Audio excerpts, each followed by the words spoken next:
toutes et à tous et bienvenue dans cette nouvelle vidéo YouTube. Aujourd'hui, je suis présente sur l'aéroport du Bourget. Le groupe ADP, Aéroport de Paris, m'a invité pour vous faire découvrir les coulisses de cet aéroport. Pour ce faire, nous allons aller à la rencontre de différentes entreprises. Évidemment, nous ne pourrons pas toutes les présenter et pas toutes les rencontrer, mais ça vous donnera déjà un bel aperçu. Je vous laisse tout de suite avec la suite de la vidéo. Profitez bien.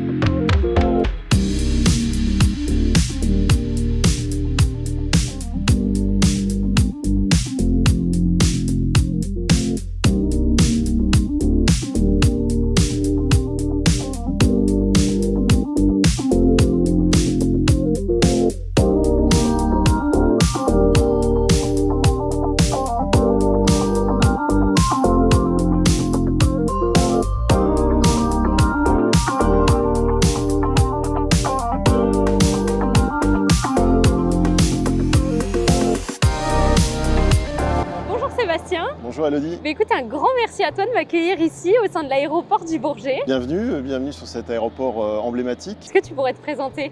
Bien sûr, alors moi je suis arrivé sur ce poste en novembre 2021. J'étais précédemment responsable du département innovation au sein du groupe ADP. Et puis j'ai découvert donc cet aéroport depuis maintenant 3 ans avec une nouvelle équipe et des défis dont on va pouvoir parler ensemble tout au long de cette journée. Il me semble que cet aéroport a quand même une histoire assez emblématique. Est-ce que tu peux nous en parler ? On est véritablement sur un morceau d'histoire de l'aviation mondiale. C'est un aéroport qui a d'abord connu un passé militaire puisque ça a été un champ d'aviation qui a été identifié en 1914 pour protéger Paris lors de la Première Guerre mondiale des avions allemands. Et donc le général Gallieni avait demandé à ses équipes de trouver un spot en Île-de-France qui permettait d'être bien placé pour défendre la capitale. Et en quelques semaines, ils ont monté des baraquements et la capacité de faire décoller et atterrir des avions juste avant le démarrage du conflit. À partir de la fin de la Première Guerre mondiale, dès 1919, on a vu le potentiel que l'aviation militaire pouvait se transformer en aviation commerciale et transporter des gens rapidement. Et donc, il y a eu des premiers passagers commerciaux qui ont volé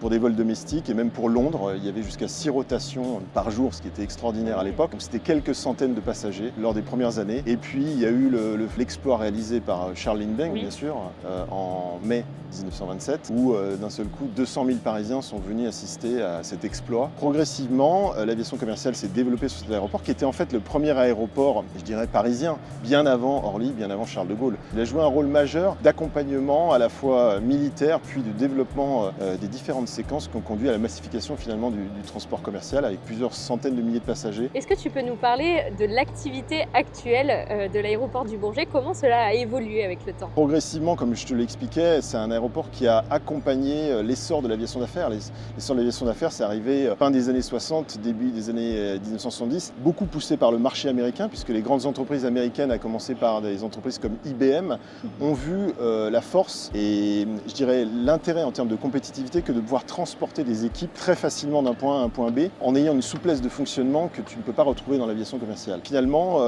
cet accompagnement il s'est traduit par transformer l'aéroport en premier aéroport d'aviation d'affaires en Europe. On fait généralement autour de 55 000 à 60 000 mouvements par an, donc un trafic qui est quand même assez soutenu. C'est de 150 à 200 mouvements jour à peu près. Il y a une fonction aussi qui est assez méconnue qui est effectivement cette capacité à gérer des vols sanitaires, des vols médicaux, parce que tu es à seulement 8 km de Paris, donc tu es très proche des hôpitaux de la PHP. Et évidemment, pour des opérateurs qui sont spécialisés dans le transport de greffons, d'organes, d'équipes médicales, c'est très pratique, très rapide que d'atterrir ou de décoller depuis l'aéroport du Bourget. Donc on gère 5 à 10 mouvements par jour de vols à caractère médicaux. Ça en fait le premier aéroport d'aviation sanitaire également au-delà de son segment affaires. Une petite question, alors je ne sais pas quand est-ce que la vidéo va sortir, peut-être que ce sera avant ou après les JO, on en entend parler, les JO 2024 qui vont se tenir en France.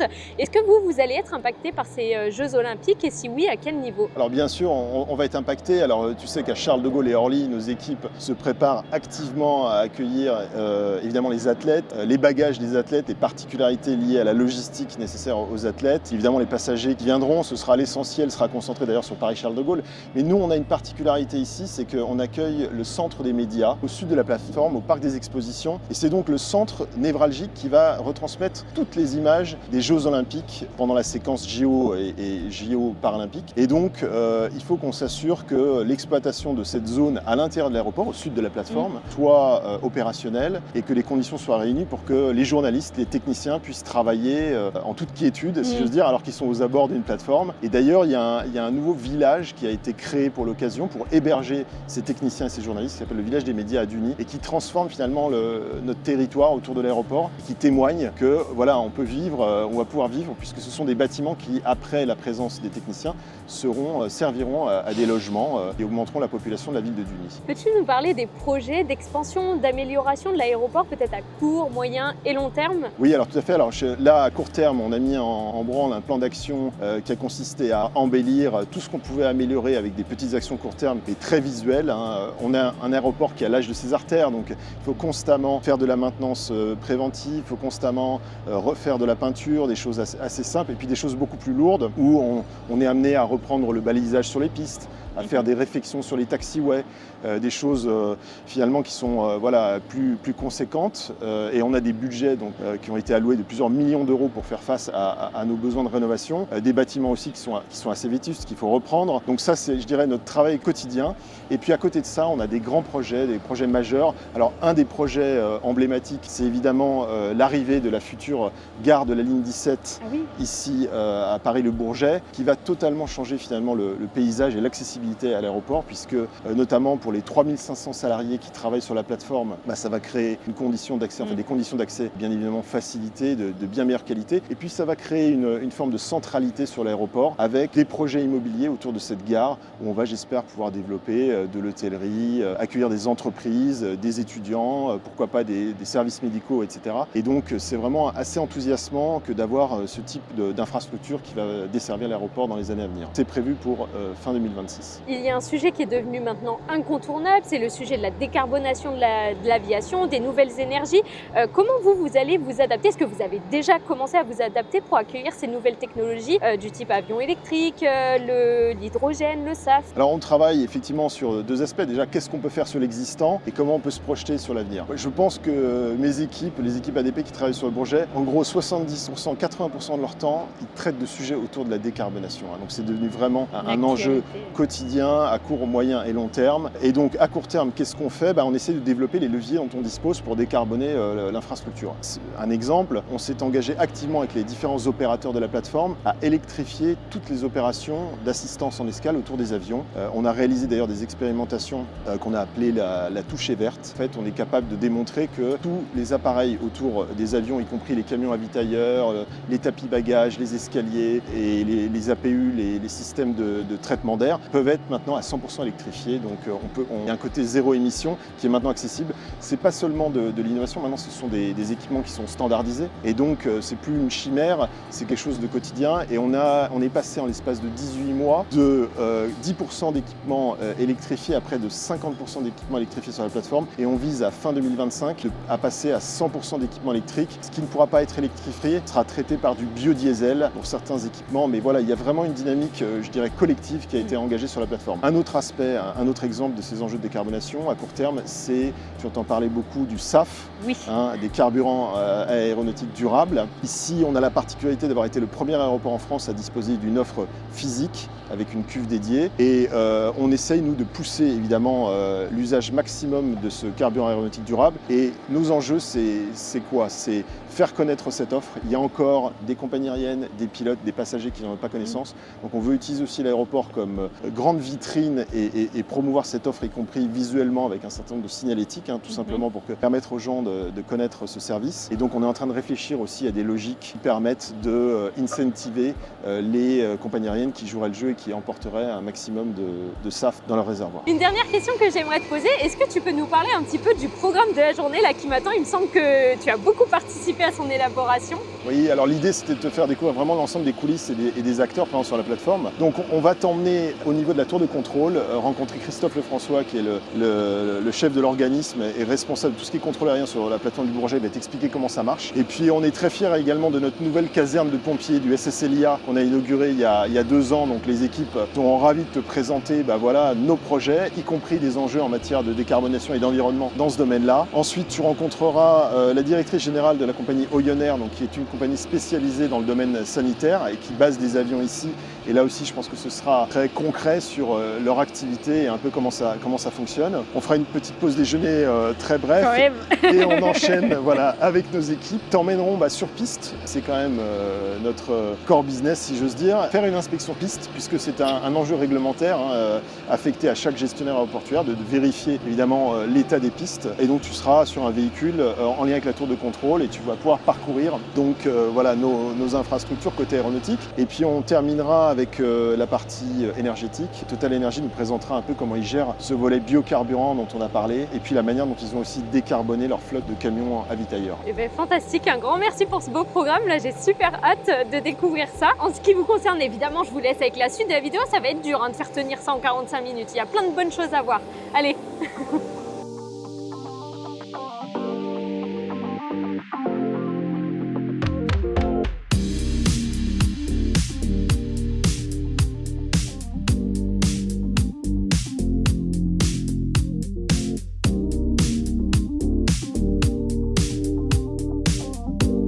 Jet 139 Papa, runway 27, clear to land, wind 210 degrees, liner knots. Alors, ce que je vous propose maintenant, c'est d'aller à la rencontre de deux contrôleurs aériens. En premier lieu, Delphi, qui va nous parler du métier et du parcours pour devenir contrôleur aérien sur l'aéroport du Bourget. Et ensuite, on fera la rencontre de Christophe. Je suis venue avec quelques questions que Sébastien m'a préparées pour Christophe. Je vous laisse tout de suite découvrir les interviews. Bonjour Elfie. Bonjour. Est-ce que tu pourrais te présenter? Bonjour, je m'appelle Elfie, je suis contrôleuse aérienne à l'aéroport du Bourget depuis maintenant 10 ans. Voilà, j'y suis très bien. C'est vraiment une chouette plateforme, on est vraiment bien. Alors, comment on devient contrôleur aérien sur l'aéroport du Bourget? Pour devenir contrôleur aérien, il y a plusieurs filières. On fait tous l'école nationale de l'aviation civile qui est à Toulouse. Il y a une filière qui commence niveau bac et une filière qui commence niveau bac plus 2. Moi, j'ai fait la filière bac plus 2, donc on commence à faire maths P et après on part 3 ans dans une école à Toulouse. Et après, on devient ingénieur du contrôle de la navigation aérienne. Et en fonction de notre classement à l'école, après on est affecté dans un terrain. Donc moi, c'était le Bourget. Et après, sur chaque terrain, on a un temps de qualification. Au Bourget, à l'époque, c'était à peu près 1 an. Maintenant, ça devient un peu plus compliqué, donc c'est 1 an et demi. À De Gaulle, c'est à peu près 3 ans. Et dans les grands centres, c'est très long. L'autre filière, c'est pour devenir donc, technicien de l'aviation civile au niveau bac. Donc cette filière, elle permet de rentrer directement. Et au bout de 3 ans d'études, à Toulouse aussi, même endroit, on devient contrôleur sur un plus petit terrain, par exemple. Ici, les Moulineaux, il y a un héliport, Toussus-Noble, Meaux, Logne. Et là, je parle de la région parisienne. Et donc, c'est pareil, même un peu le parcours. Donc 3 ans de formation. Et après, on arrive sur le terrain et on se qualifie sur le terrain. Est-ce que tu peux nous parler un petit peu du métier, notamment de la constitution d'une tour de contrôle des différents étages? Ça dépend des terrains, mais en tout cas au Bourget. En bas, nous allons avoir la salle de repos, de cuisine, où on peut prendre nos repas pendant les pauses. On va avoir aussi les bureaux, où vous allez avoir par exemple mon chef Christophe qui y est, ainsi que toute l'organisation d'un aéroport, en fait, côté aviation civile. Et après, on monte les étages, et en fait, à différents étages, il y a beaucoup de gaines techniques. Donc c'est d'endroits où on va jamais, parce que c'est pas pour nous. Et après, on arrive enfin à la vigie, où il y a toute l'organisation et toutes les positions de contrôle pour le contrôleur aérien. Alors, est-ce que tu peux nous expliquer justement cette organisation de la vigie, les différents postes qu'on retrouve? Quand vous rentrez dans la tour, vous allez avoir de manière circulaire. On va commencer le plus à gauche, ça va être la position pré-vol. Donc c'est les avions qui nous appellent pour mettre en route les moteurs. Et là, on leur donne donc leur clairance de départ, où est la route qu'ils vont prendre, l'altitude, la piste qu'ils vont utiliser évidemment. Et donc une fois qu'ils ont eu toutes ces informations, eux ils préparent leur machine et après ils vont contacter le contrôleur qui lui est à la position sol. Et le contrôleur sol s'occupe de tous les mouvements au sol sur la plateforme. Après, on va passer à la position, on appelle ça le lock, c'est celui qui s'occupe de tout ce qu'il y a en l'air et sur les pistes. Donc chaque contrôleur donne un petit bout de papier qui s'appelle un strip, qui permet de passer l'avion d'un contrôleur et d'une position à l'autre. Au Bourget, nous avons une 4e position qui est l'approche de Pontoise, parce qu'on ne fait pas notre propre approche, c'est Roissy qui fait notre approche, mais nous on fait l'approche de Pontoise. D'accord, et alors, entre contrôleurs aériens, vous communiquez principalement via ces petites bandes de papier donc, que tu appelles les strips. Quelles sont les informations qu'on retrouve dessus? L'indicatif de l'appareil, donc souvent c'est pas pareil que son IMAT, parce que nous quand on voit un avion, on voit son IMAT qui est dessus, et nous on a son petit nom, son petit surnom. Par exemple, tous les avions d'Aston Sky, ça va être Aston Jet, ou des choses comme ça. Et par contre, on connaît pas l'IMAT, donc il y a son indicatif, il y a le terrain de provenance, le terrain de destination, il y a son code transpondeur, donc ça c'est le code qui rentre après pour être reconnu au niveau du radar. Il va y avoir aussi le niveau de vol qu'il souhaite avoir. Après, le contrôleur lui écrit écrit à la main, par exemple, l'altitude initiale qu'il va donner au départ, la piste, et donc voilà. Et si tu avais un conseil à donner à une personne qui va potentiellement regarder cette vidéo et qui aurait l'envie de devenir contrôleur aérien? Je dirais qu'il faut pas lâcher, il faut s'accrocher et que c'est vrai, ça en vaut vraiment la peine. Eh bien écoute, merci beaucoup à toi pour ce Ben témoignage. voilà. Et puis, on va interviewer Christophe parce que Sébastien m'a transmis quelques questions. Là, ça va être Oui. très intéressant. Je pense aussi. Bonjour Elodie. Bonjour Christophe. Alors il paraît que tu as des questions de la part de Sébastien. Exactement, j'ai Dis-moi 3 tout. petites questions, mais bon, il m'a dit que tu étais un expert du contrôle aérien, donc je suis sûre que ce sera rien de compliqué pour toi. D'accord. Sébastien m'a dit de te demander pourquoi appelle-t-on le Bourget la 5e piste de Roissy? Alors le Bourget peut être considéré comme la 5e piste de CDG parce que la distance entre les pistes de CDG, celles qui sont au nord, celles qui sont au sud, sont à peu près de 3 km. Et entre le Bourget et CDG, il n'y a que 2 km. Donc on est vraiment très liés pour l'exploitation des pistes. Et en plus, on a une tour de contrôle qui est alimentée par tous les systèmes techniques de CDG, images radar, système radio et ainsi de suite. Donc en fait, c'est un petit peu la 5e tour de CDG et la 5e piste de CDG. Alors ça, c'est assez marrant. Une autre petite question, quelle est la particularité de l'usage de la piste 0321, donc celle qui est orientée nord-sud? Alors la piste 0321, qui est une vieille piste de l'aéroport, aujourd'hui elle n'est pas trop utilisée. Majoritairement, on utilise les 2 autres pistes qui sont parallèles à celle de CDG parce que c'est beaucoup plus sécuritaire et capacitif. Et la piste 0321, elle est très peu utilisée, sauf pour le salon du Bourget, qui a lieu tous les 2 ans. Et cette piste-là, elle est parfaite pour le show aérien. Et là, on met en place des procédures particulières pour assurer la sécurité entre les avions qui font les présentations en vol et puis le trafic de CDG qui doit continuer pendant ce temps-là. Et en dehors de ces procédures assez particulières pour cet événement-là, est-ce qu'il y a des choses qui sont mises en place à l'année concernant les riverains autour de l'aéroport? Bien sûr, il y a des restrictions environnementales qui sont présentes sur tous les aéroports de la région parisienne et en particulier sur le Bourget, il y en a une petite quinzaine, principalement des restrictions de décollage et d'atterrissage de nuit entre 22h, 22h15 et 6h du matin. C'est un gros couvre-feu pendant lequel très peu de trafic, uniquement les vols médicaux, les vols autorisés qui se comptent sur les doigts d'une main sur l'année peuvent exploiter l'aéroport du Bourget. Les autres, c'est non. Ça fait combien de temps que toi tu es contrôleur aérien? Alors je suis arrivé à CDG puisque j'ai commencé ma carrière là-bas en 1995. J'étais contrôleur de 98 jusqu'en 2007 à CDG. Et ensuite, j'ai pris des postes d'encadrement et je suis au Bourget depuis 2015. Et quelles sont les grandes différences finalement, toi qui as connu les deux entre CDG et le Bourget, quelles sont les grandes différences au niveau du métier? Au niveau du métier, c'est surtout les tailles des équipes de contrôleurs qui changent un petit peu. Plus les centres sont gros, plus les procédures sont très décrites. Voilà, c'est ce qui change majoritairement. Après, ce sont les mêmes règlements, les mêmes procédures, mais qui sont adaptés en fonction des contrôleurs qui les appliquent. C'est plus facile de se mettre d'accord à 2 que de se mettre d'accord à 2 avec une équipe qui change tout le temps. On retrouve le même principe dans les équipages avions. Eh bien, bon courage, mais en tout Merci cas, à un vous. grand merci Christophe pour ce témoignage, Vous êtes les c'est bienvenus. passionnant. Ouais, parfait. Merci à vous.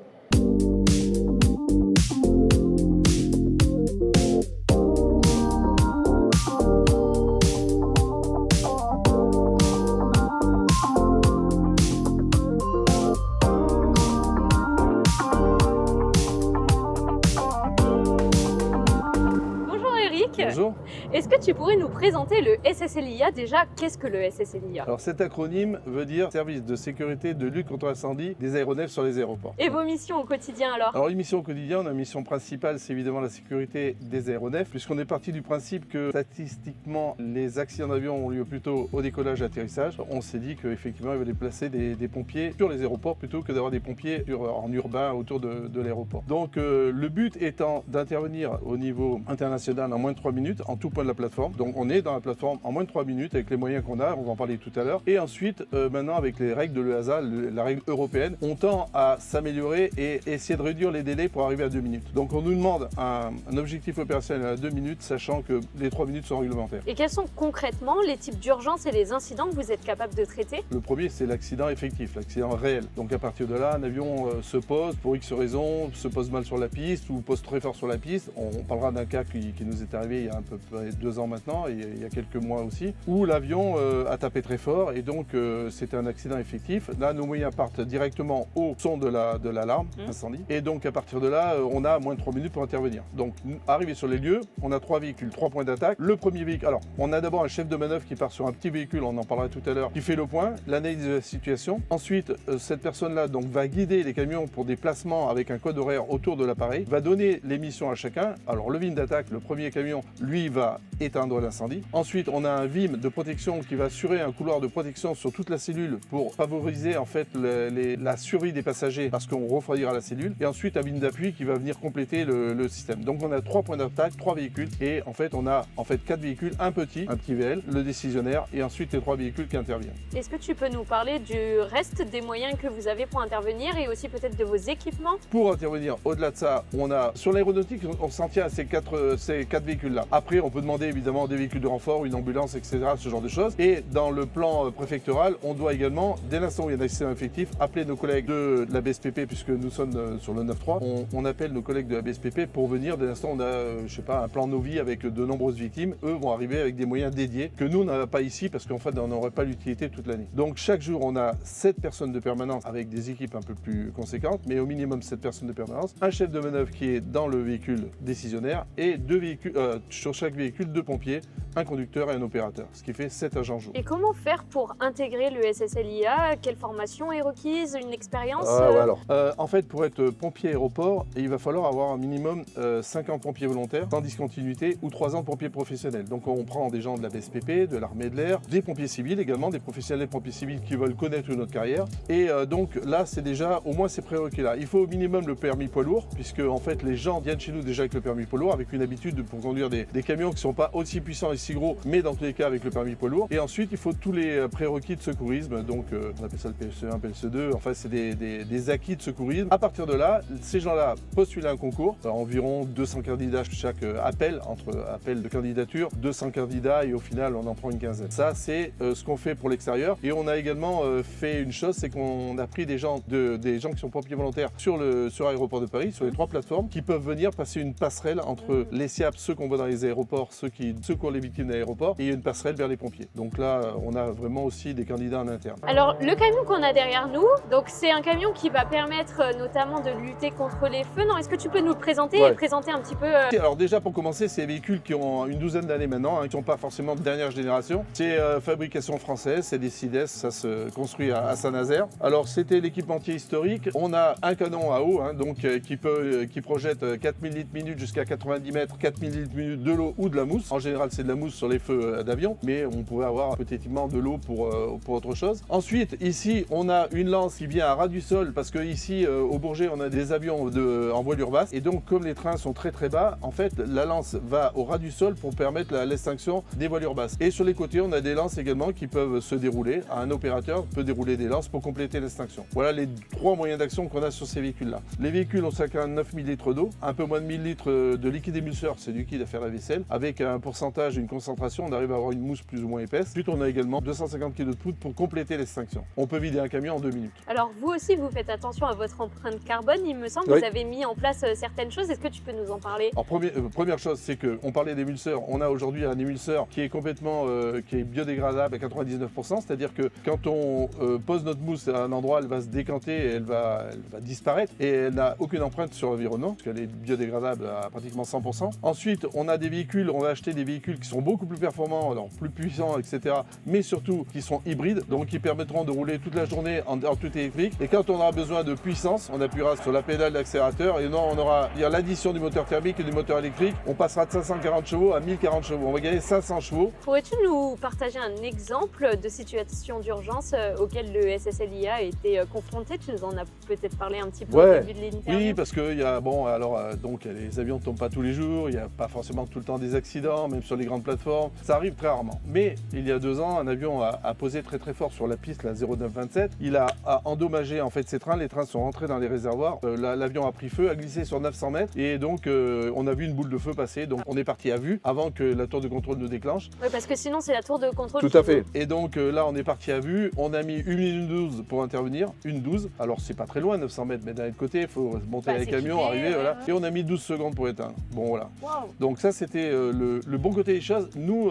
c'est le crash idéal. L'avion se plante, il prend feu et on sauve tout le monde. Et donc en dehors de ces interventions-là, qu'est-ce que vous faites? Vous vous entraînez? Alors on s'entraîne, mais on fait aussi du secours à victimes. Il y a des gens qui travaillent sur la plateforme, on a des gens qui se blessent aux mains, visage, souvent les têtes, parce que passer sous les avions quelque part, des fois c'est un petit peu accidentogène. Voilà, on fait donc du secours à victimes. Également on fait des déversements de carburant, on fait également pour les installations aussi, on génère aussi une sécurité pour tous les bâtiments de la plateforme, les hangars avions, etc. Écoute, moi ça me donnerait bien envie de découvrir votre exercice quotidien, là où vous testez justement vos véhicules. Bah écoute, on y va tout de suite si tu le désires, il n'y a pas de souci. Yes, et puis super. c'est toi qui vas manœuvrer, c'est ça qui va être bon. Alors là, je promets rien. Ouais, si, ça va bien se passer. Merci beaucoup.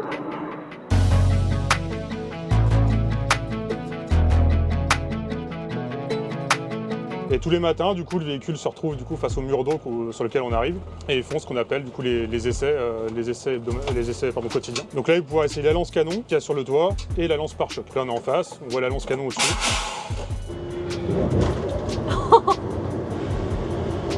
C'est une puissance incroyable. Ça fait vibrer le camion. Et là, c'est sur la lance pare-choc. Donc même chose. Ça permet de tester les deux moyens pour pouvoir cracher l'eau et on s'assure que tout fonctionne bien tous les matins. Ça permet de l'orienter de droite à gauche, c'est ça? Et là, effectivement, on peut orienter droite à gauche. Bah, tu peux peut-être essayer si tu veux pour t'en rendre compte. Tu arrives à juste t'accompagner un petit peu. Donc là, tu es trop loin. Mais c'est pas facile. C'est un peu comme un avion, sauf que c'est un joystick, c'est le même principe. Donc là, le fait de cracher sur le mur qu'on a devant, on a un système de récupérateur d'eau en dessous avec une cuve qui permet de récupérer jusqu'à 10 000 litres. Et en fait, ces 10 000 litres-là, ils vont être traités à côté dans ce qu'on voit, la cabine qui est blanche et rouge. L'eau est traitée, filtrée, et ensuite elle peut être remise dans les camions.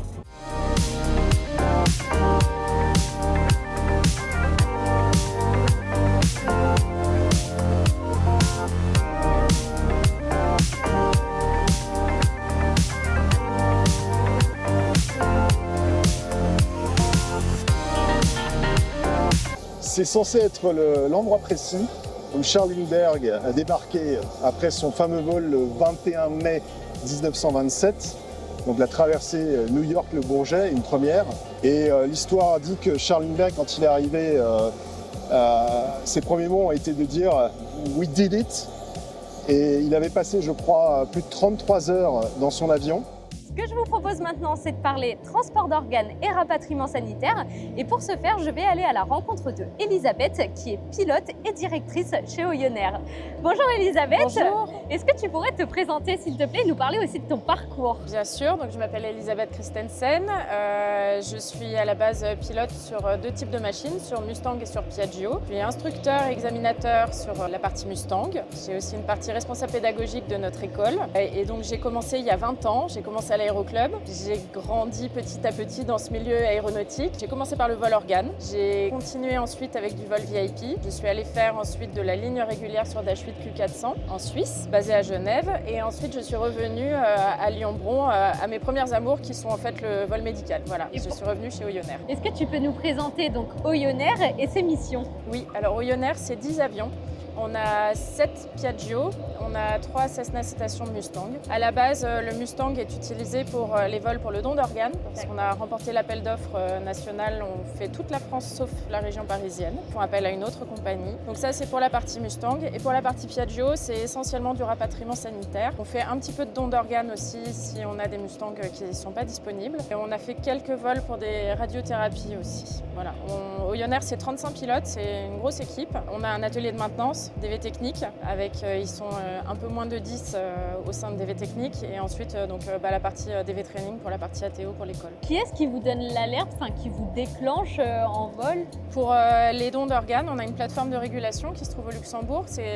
On fait ça on est en partenariat avec Luxembourg Air Rescue. Donc eux ont la plateforme de régulation et c'est à partir de là où on a les demandes. Pour ce qui est rapatriement sanitaire, ce sera plutôt les mutuelles qui vont venir vers nous pour nous demander certains certains vols. Alors justement, le Piaggio, pourquoi le choix du Piaggio? Parce que c'est quand même un avion particulier qui est peu commun, enfin on le voit pas souvent, un avion italien. Oui, c'est un avion qui est atypique. Il a une grande cabine. C'est le turboprop le plus rapide marché. Donc on vole à 700 km/h. La taille de la cabine permet d'avoir à l'intérieur une civière ou 2 civières. Et ça permet aux médecins également d'avoir du volume pour du mouvement, pour prendre soin de ses patients. Est-ce que tu peux nous décrire un petit peu l'aménagement à l'intérieur des avions? Est-ce qu'ils sont spécifiquement aménagés pour ces missions? Alors ils sont spécifiquement aménagés, donc avec une civière ou 2. On a fait élargir les portes sur nos Piaggio également, donc on a gagné 14 cm. Les portes sont passées à 74 cm, ce qui nous permet de charger un patient sur civière sans avoir de grosses problématiques. Donc là-dessus, ça c'est vraiment l'aménagement spécifique qu'on a. C'est ces portes agrandies et ensuite on est modulable, une civière, 2 civières, ou alors on met des fauteuils s'il y a besoin. Mais la plupart de nos patients sont normalement couchés sur la civière. Vous fonctionnez 24 heures sur 24, 7 jours sur 7. Oui. Mais comment s'organise du coup le rythme au niveau des semaines, peut-être des pilotes? Alors on a des astreintes pour les pilotes. Ils travaillent 5 jours d'affilée, ensuite 36 heures de repos. Et on essaye d'adapter au mieux. Évidemment, s'ils partent en mission, ils ont leur temps de repos derrière ça. S'ils partent pas, eh bien, ils sont libres de partir quand il y a besoin d'eux. Tu nous as dit qu'à bord, il pouvait y avoir une équipe médicale. Quel est l'équipage de base à bord de ces avions? Peut-être que ça varie d'ailleurs en fonction des avions. Ça dépend des cas. Pour les prélèvements d'organes, ils sont toujours 2 au niveau de l'équipe médicale et toujours 2 pilotes. Pour le rapatriement sanitaire, toujours 2 pilotes et en général un médecin et un infirmier avec lui ou ceux dont ils ont besoin pour le traitement des patients. Est-ce que tu aurais un souvenir d'une mission assez particulière, en tout cas qui t'a marqué, toi, depuis que tu es chez Oyonnax et que tu réalises ces missions de... Je peux pas dire que j'en ai qu'une, j'en ai plusieurs. L'humain est au cœur de tout et j'ai une mission qui est marquante, oui. C'était un petit couple de 80 ans qui s'était jamais séparé et qui prenait l'avion pour la première fois. Et forcément, un qui est sur la civière, l'autre en accompagnant, qui accompagne son conjoint, c'est toujours très touchant.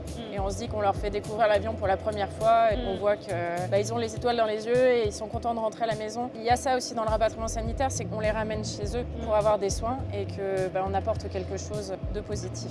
C'est vrai que ça ne doit pas être très évident. Il doit y avoir notamment aussi peut-être cette gestion du stress qui est assez importante. Enfin, on veut faire vite, vous avez des organes vitaux ou des blessés effectivement entre vos mains, mais à la fois il faut trouver ce compromis entre vitesse, mais faut pas que ce soit de la précipitation, quoi. Non, pas de prise de risque. On n'est pas des anges, on est là pour rentrer dans une chaîne et je pense qu'on n'arrivera pas à faire...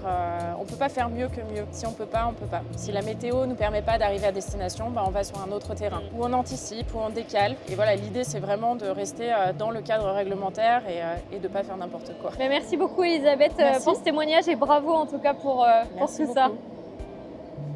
Alors je suis très heureuse parce que comme vous pouvez le voir derrière moi, Oyonnax est revenu de mission avec un beau Piaggio rouge et on peut aller rencontrer sa pilote qui s'appelle Charlotte. Bonjour Charlotte. Bonjour. Est-ce que tu peux nous présenter un petit peu cet avion? Alors Elisabeth nous a expliqué pourquoi le choix de cet avion, mais toi est-ce que tu peux rentrer un petit peu plus dans les détails, c'est-à-dire les caractéristiques de vol de cet avion? Le Piaggio Avanti 2, c'est l'avion civil turboprop, biturboprop le plus rapide au monde. Donc on peut monter très haut, on peut monter jusqu'au niveau 410 avec cet avion. Bon après c'est pas au niveau 410 qu'on atteint nos 400 nœuds de tasse, mais voilà, on arrive à atteindre 400 nœuds de tasse au niveau 320. Toi tu es pilote uniquement sur le Piaggio ou aussi sur d'autres? Non, je suis biqualifiée sur le Mustang avec lequel on fait la plupart du temps les vols organes. C'est un avion plus petit, c'est plus confort pour les médecins vu qu'ils viennent généralement juste avec une glacière Vitalpack pour transporter l'organe. Et puis c'est un peu plus simple d'utilisation, on va dire, quand on s'est appelé à 2h du matin pour décoller à 4h. Enfin voilà quoi. Une vie opérationnelle. Oui, oui, c'est ça.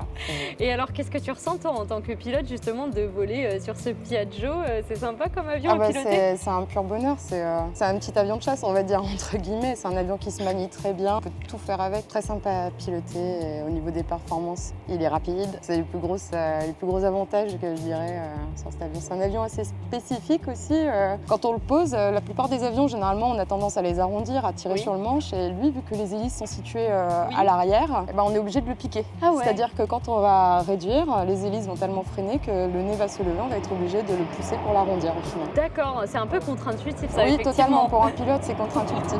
Et comment ça s'organise dans le cockpit? Vous êtes pilote, copilote? Comment vous vous répartissez? Il y a commandant de bord et copilote, mais en soi, on fait tous les deux la même chose, sauf que les responsabilités, elles incombent au commandant de bord. Donc la responsabilité de la mission, et si jamais il y a un pépin, c'est le commandant de bord qui va être responsable, le dernier décideur visionnaire déjà sur la décision, malgré que on prend toujours l'avis l'un de l'autre. Et donc on commence copilote et ensuite on évolue vers le poste de commandant de bord. C'est ça. Alors tu nous l'as proposé et ça tombe bien parce qu'on en a parlé avec Elisabeth ce matin, mais on ne pouvait pas le montrer puisque vous étiez en mission. Parti, on a décollé bien ce plus matin important quand à même. 8h. Oui. Voilà. Est-ce que tu peux nous montrer l'intérieur de cet avion, nous expliquer un petit peu comment il est aménagé pour vos missions? Bien sûr. Là, actuellement, on est en configuration monocivière à l'intérieur. Donc, on a un bloc civière avec une bouteille d'oxygène à l'intérieur pour permettre aux patients d'avoir de l'oxygène. Ça évite d'emporter encore plus de matériel médical qu'ils n'ont déjà. On a également des prises électriques pour brancher tout le matériel médical, porte-perfusion. Et puis, voilà. Donc, quand on va charger le patient, on va avoir une rampe qui va s'installer ici, qui va faire tout le long. Et en fait, on va juste avoir à glisser la civière sur cette rampe pour l'amener sur le brancard ou au sol ou en fonction. Et donc c'est vous qui vous occupez de tout ça quoi. Oui, c'est ça. On est là aussi en configuration bicivière. Donc en configuration bicivière, les sièges du côté gauche sont retirés. Donc nous faisons les changements de config aussi en fonction du type de mission qu'on va avoir le lendemain. Donc là, ça fait 2 civières côte à côte et on peut emporter 2 patients et 2 médecins. Enfin un médecin, un infirmier en règle générale. Bon, super. Bon, écoute, on peut aller voir un allez-y, petit peu. montez à bord. Faut que tu m'expliques, hein. Comme ça, je te. Oui. Ouais. Donc voilà. Ok, donc la civière qui est ici. Voilà. Et ouais, en plus, ça laisse quand même de la place pour des passagers. Oui. Donc on peut même en mettre un dernier au fond. On peut même avoir 3 médecins. Pendant les évacuations Covid, en l'occurrence, nous on était en configuration bicivière. On avait 2 médecins, un infirmier à bord. T'as participé toi à des missions, ça devait être quand même intense ça. Ouais, oui, le confinement on l'a pas trop vu. Oui, c'est vrai finalement. Non mais ça c'est intéressant parce que justement pendant que certaines personnes perdaient leur emploi, etc. Oui, c'est toi, ça. en l'occurrence, on a évacué tout le Grand Est, on a évacué aussi Paris. On a été basé pendant 3 jours à Orly pour évacuer les personnes vers l'Ouest, avec les pompiers de Paris, avec le SAMU, tout ça. Écoute, merci beaucoup pour avec plaisir pour cette présentation.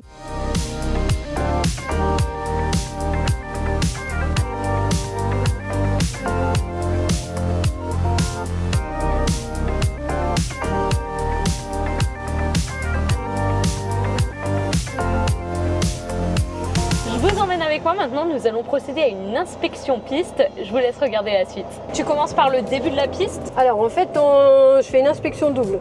Je commence par le début, je vais jusqu'au bout et je fais demi-tour. Et donc qu'est-ce que tu vas rechercher pendant cette inspection? Tout ce qui n'est pas correct sur la piste, donc tout ce qui est au niveau du balisage, savoir s'il y a du balise qui sont HS ou pas, voir s'il n'y a pas des choses qui traînent, des lapins, des oiseaux, des vis, pour endommager un avion. Et donc au besoin, tu peux faire appel au péril animalier s'il y a un... Oui, c'est eux qui récupèrent les oiseaux. Bonjour, salle d'opération unité, bonjour. Opération unité, rebonjour. Bonjour, je suis au stop vers Victor 4 pour rouler vers Whisky 4 pour les inspections d'après-midi. Opération unité, procède et maintien avant point d'attente Whisky 4. Procède et maintien avant le point d'attente Whisky 4, opération unité. Tu fais combien d'inspections? Alors, une le matin, complète, tout le terrain. 21, je vous écoute. Les voies de circulation oui, avion. Vous m'avez dit initialement que le plan de vol était à 12h40, mais notre plan de vol a bien été déporté pour 12h30. Et le tour de terrain complet. De ma part, donc là vous avez le midi, l'après-midi, on fait les 2 grandes pistes, donc la 0927 et la 0725. Et le soir, on refait tout le terrain. Donc, j'ai salle d'opération 2 sur Whisky 4. Opération 2, maintien position et contacte la tour 118 925, à plus tard. Avec la tour, à plus tard. Donc là, je change de fréquence parce que celle qui était là, elle s'occupait que des voitures et des avions, mais qui vont en dehors des pistes. Et là, 118 925, c'est celle qui s'occupe des pistes, des avions qui atterrissent et qui redécollent. Bonjour, tour d'opération de bonjour. Opération 2, bonjour. Maintien point d'attente Whisky 4, l'appareil en finale. Maintien point d'attente Whisky 4, opération 2. On a un créneau de 10 minutes pour faire les inspections de pistes. Ah oui. Donc aller et retour. Et normalement, on doit faire sans d'avions qui se posent ou qui décollent. C'est pour ça qu'on demande des créneaux à numéro 1, je vous rappelle. Opération unité via Whisky 4, traverse rapidement la piste 27 et rappelle Bravo piste 25. Traverse rapidement la 27 et maintient pas d'attente Bravo piste 25, opération unité. Donc là, on fera pas celle-là, on fera la piste qui est là pour le moment sur les départs. Donc là, on va pénétrer la piste qui est prévue pour les départs.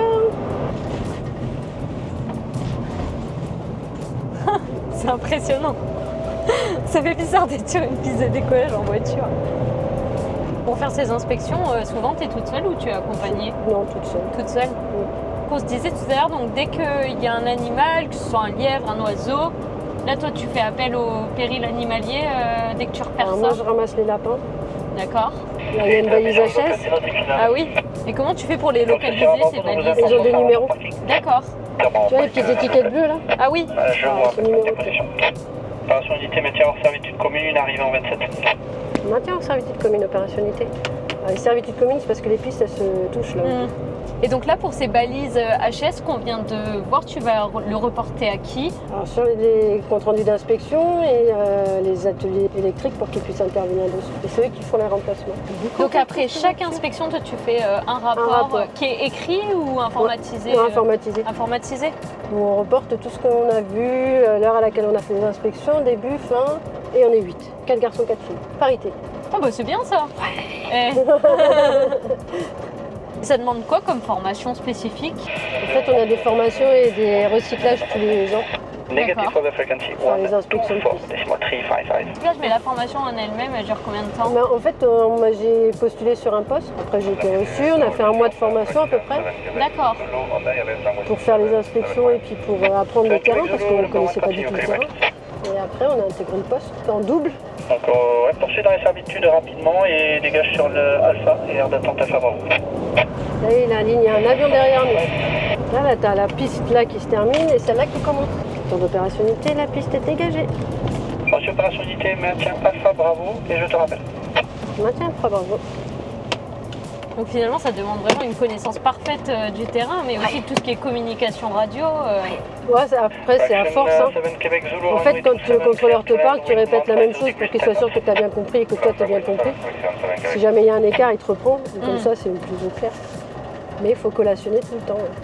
Puis après, c'est pratiquement toujours les mêmes phrases. Hein, donc, Ouais, c'est de la phraséologie, après c'est aéronautique. Et toi, c'est quoi qui t'a donné envie de faire ce métier? C'est le Bourget, j'ai toujours adoré le Bourget. Et je me suis dit, dès qu'il y a un poste au Bourget, je postule. Et du coup, je suis trop ravie. J'ai fait 10 ans d'information à l'aéroport de Roissy. Après, j'ai fait 7 ans au PC Crise. Et les bureaux, j'en pouvais plus. Voilà, il n'y a rien de mieux que ça pour être sur le terrain, là. Ouais. Puis c'est pas lassant, c'est jamais la même chose, c'est jamais la même journée.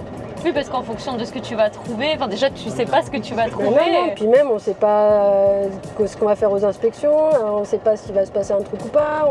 On fait pas que les inspections, on fait aussi les convoyages, on fait aussi les points fixes, on répond au téléphone. Parce qu'il y a ma collègue, c'est elle qui se prend tous les téléphones. Là.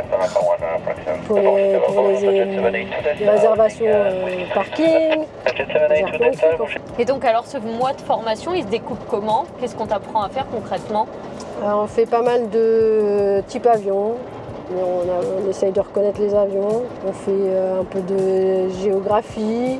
On fait beaucoup le terrain. Hein. On se promène beaucoup sur le terrain. Ouais, c'est de l'administratif. On fait aussi de l'anglais. C'est assez chargé. C'est quoi votre fréquence de travail? Vous travaillez tous les jours de 8 Alors, heures on est une équipe de 8. On travaille soit de 8h à 18h, c'est des journées de 12 heures, soit de 18h à 6h, donc c'est la nuit. Et il y a toujours quelqu'un. On peut travailler tout seul ou à 2, des fois à 3, ça dépend du tour. Là, on a descendu la piste et maintenant, on va la remonter. On est descendu d'un côté et on monte de l'autre côté. Et voilà, c'est fini. Merci beaucoup. Mais de rien. Pour les explications, c'était chouette. Bonjour Elodie, bienvenue sur la station Total Énergie de l'aéroport de Paris-Le-Bourget. Je vais te présenter un petit peu ce qu'on distribue comme carburant, puis je te montrerai aussi nos super camions. Avec plaisir. Okay. Donc ici sur la station du Bourget, on a 3 cuves. On a une cuve qui est dédiée au SAF, on a 2 cuves qui sont dédiées au Jet A1, qui est le carburant classique qu'on met dans les avions d'affaires. Le SAF, c'est le Sustainable Aviation Fuel, en français carburant d'aviation durable. C'est un carburant qui permet de réduire les émissions de gaz à effet de serre, en tout cas de CO2 des avions. En soi, quand l'avion il est en vol et qu'il utilise du SAF, il émet la même quantité de CO2, mais le SAF il est produit de telle manière qu'on arrive à économiser sur du produit pur jusqu'à 90% des émissions de CO2. Et comment il est produit justement ce SAF? Alors le SAF qu'on distribue ici au Bourget, il est produit par Total Énergie déjà en France et il est produit à partir de déchets et résidus issus de l'économie circulaire. Plus simplement, c'est des huiles de cuisson usagées, de l'huile de friture. Quand tu vas manger des frites, l'huile de cuisson, on la récupère et on peut, avec des traitements qu'on fait dans nos bioraffineries, en sortir un produit qu'on appelle le SAF et donc qui permet d'être mélangé après avec du kérosène et qu'on peut incorporer directement dans les moteurs des avions sans avoir à changer ni les camions d'avitaillement ni les moteurs d'avion. toutes les infrastructures qui sont dans l'aéroport. Et c'est combien de pourcentage de SAF qu'on va retrouver en tout? Alors, légalement, en tout cas selon les standards de l'aviation, on peut mélanger ce SAF jusqu'à 50% avec du kérosène. Aujourd'hui, dans les faits, sur la station, ce qu'on distribue nous comme carburant, c'est du carburant mélangé à 35%. Et aujourd'hui, tous les vols sont affrétés, ont du SAF? Alors, aujourd'hui, tous les vols du Bourget n'ont pas du SAF, ça dépend de la volonté des clients. Nous, on a des clients effectivement qui prennent du SAF ici et qui font leur vol avec du jet SAF. On a d'autres clients qui restent au jet 1 pour le moment, mais c'est vrai que l'aviation d'affaires, c'est un secteur qui est très mobilisé et très volontaire sur la décarbonation du secteur parce que les moyens financiers permettent aussi de compenser le surcoût du SAF parce que ça a un coût. Et puis aussi, il y a une vraie volonté de leur politique RSE de réduire leurs émissions dans le cadre de leur trajet. Et qu'est-ce que vous avez d'autre, vous, à votre disposition justement pour limiter votre empreinte carbone? Alors, donc, le SAF, ça permet de limiter l'empreinte carbone des clients, donc ça permet d'accompagner leurs efforts de décarbonation. Nous, sur les opérations au sol, on a des camions. Donc on a un camion ici qui est 100% électrique, qui permet d'avitailler, qui est dédié 100% aux avitaillements de SAF. Donc quand un client nous appelle pour du SAF, c'est ce camion qui vient. Ce camion, il a l'avantage d'être 100% électrique, du coup il y a zéro émission par rapport à un camion qui fonctionne au diesel de manière plus traditionnelle. L'avantage qu'il a aussi pour les personnels qui avitaillent, c'est que la cabine, elle est beaucoup plus basse qu'une cabine de camion classique. Je sais pas si tu vois sur les autres camions, la cabine elle est plus haute. Un avitailleur, il est quand même amené à descendre souvent de son camion et à remonter. Là, comme la cabine est plus basse, en termes d'ergonomie aussi pour son poste de travail, c'est plus confortable. Donc ce camion, il a que des avantages. Non seulement il pollue pas, mais en plus il est plus sympa et plus confort pour les gens qui l'utilisent. Et puis on a aussi un camion qui est hybride, donc il est juste derrière. Ce camion hybride, lui, quand il roule, il fonctionne à l'essence, au carburant classique. En revanche, tout le système de distribution à l'avion se fait de manière 100% électrique, donc on économise quand même 50% des émissions par rapport à un camion classique. Et est-ce que tu peux nous expliquer quelle est la capacité d'emport de ces camions? Alors le camion électrique, il a une capacité de 20 000 litres. Avec un camion électrique plein, on peut avitailler 2, 3, 4 avions en fonction du nombre de litres qu'il va prendre. L'avitailleur électrique, il est un tout petit peu en dessous, il a 18 000 litres de capacité. Voilà, mais globalement, on fait pas un seul avion avec un plein de camions. Est-ce qu'on peut s'approcher petit peu des camions pour voir un peu à quoi ça ressemble et puis comment tout ça se passe? Alors en fait, donc, comme je te disais, la cabine, tu vois qu'elle est beaucoup plus lumineuse, beaucoup plus facile à monter parce que c'est ergonomique, la marche elle est plus basse. L'avantage aussi de ce camion, c'est qu'il fait pas de bruit quand on le conduit. Donc en termes de confort auditif pour l'avitailleur, c'est vraiment pratique. Quand tu passes ta journée finalement à faire des trajets pour aller en piste, etc., c'est quand même vachement plus confortable d'avoir du silence. Enfin, le camion se positionne sous l'aile de l'avion de manière très classique. Et ensuite, il branche son flexible sous l'aile, en tout cas là où se trouve le réservoir. Et puis ensuite, on a tout le panel de contrôle qui permet de délivrer le volume de carburant qui a été demandé par le client. Donc c'est le client qui demande le volume de carburant bien précis. Et vous le savez à l'avance? Alors généralement, le client il nous appelle en disant voilà, je voudrais un avitaillement pour telle heure et j'ai besoin de tant de litres. Et donc nous, au niveau de la station, on se note, on a tout un carnet de réservation. Après, on est aussi amené à faire de l'astreinte, donc on sait très bien réagir en cas de demande impromptue, soit d'un service d'urgence, d'un service d'État, ce genre de choses. Mais en tout cas, effectivement, oui, tout est listé. On a des bons de livraison qu'on respecte à chaque fois. Et alors, j'ai vu que c'était quand même un petit peu différent en ce qui concernait. Donc là, on est sur. Donc là, c'est le 100% électrique. Voilà, et le SAF. Ouais. Et là-bas, c'est l'hybride. C'est ça. Qui est un petit peu différent. Alors, en fait, le système de distribution, il change pas en fonction du carburant. C'est pas parce que c'est du SAF que c'est différent, c'est juste que c'est le modèle du camion qui est différent. Tu vois, l'hybride, la marche est aussi basse, mais la cabine, elle est plus haute que celle qu'on avait dans l'électrique. Après, ce système, effectivement, il est un tout petit peu plus complexe. Mais finalement, c'est le même principe. On branche le flexible, on démarre l'avitaillement à partir du panneau de contrôle et ensuite on suit en respectant toutes les procédures de sécurité. Donc on a la pince de mise à la terre qui est là. Ok, écoute, merci beaucoup pour ces explications, Magali. Retour à la case départ. J'espère que cette vidéo vous a plu, que ça vous a permis d'en savoir un petit peu plus sur les coulisses de cet aéroport. Je tiens à remercier le groupe ADP pour l'organisation de cette fabuleuse journée. En ce qui vous concerne, n'hésitez pas à liker cette vidéo si elle vous a plu, à laisser un petit commentaire et à vous abonner à la chaîne. Et je vous dis à bientôt pour de prochaines vidéos.